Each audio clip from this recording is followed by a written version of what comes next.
They accepted your offer. Now what? I'm going to tell you in just a sec, so stick around.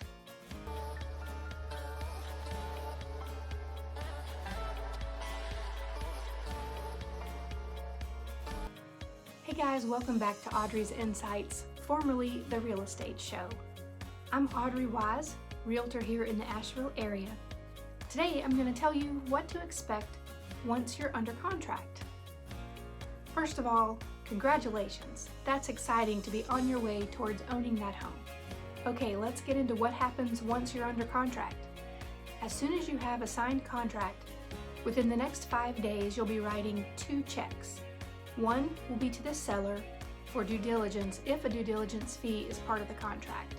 And the second will be your earnest money check, which is made out to the attorney and held in an interest-free trust account.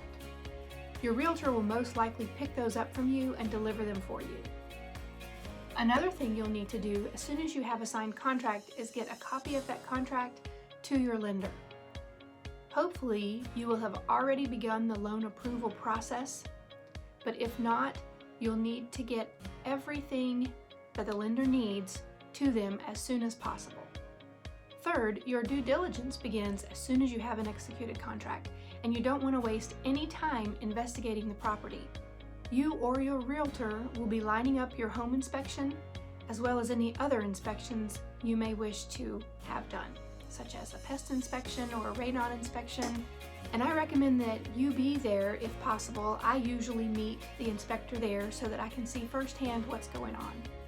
Likely, within a day or two of the inspection being completed, you'll have the inspection report in hand and you can go over it and decide what repairs, if any, you'd like the seller to address.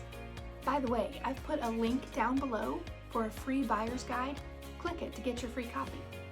A fourth thing to consider is that you may want to go back to the property for a second or third viewing to take measurements for furniture and window treatments, things of that nature, or maybe just to further inspect the property yourself.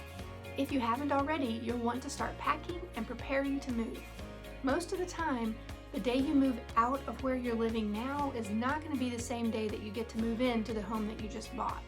So you're going to need to have a plan as far as where to stay during the interim, as well as where to store your belongings. Closer to closing day, you can schedule the moving company and schedule utilities to be switched to your name. If you want the seller to complete any repairs, we will need to submit a repair request before the due diligence period ends. The repairs are negotiable, so sometimes that can take a couple of days to work out. You might ask for actual repairs, or you might decide to just ask for a credit. If the seller agrees to make repairs, you'll need to allow adequate time for the seller to obtain quotes for the work needing to be done, as well as time for the work to be completed. Last but not least is your final walkthrough. At your final walkthrough, which is usually the day of or the day before closing, you'll be able to take another look at the home and make sure that it's in just as good condition, if not better, than the day that you made the offer. If it meets with your approval, you move forward to closing. And that's a video for another day. Hey, subscribe to get weekly real estate tips, insights, and news, and give me a thumbs up if you liked this video. Thanks for watching Audrey's Insights. I'll catch you next time.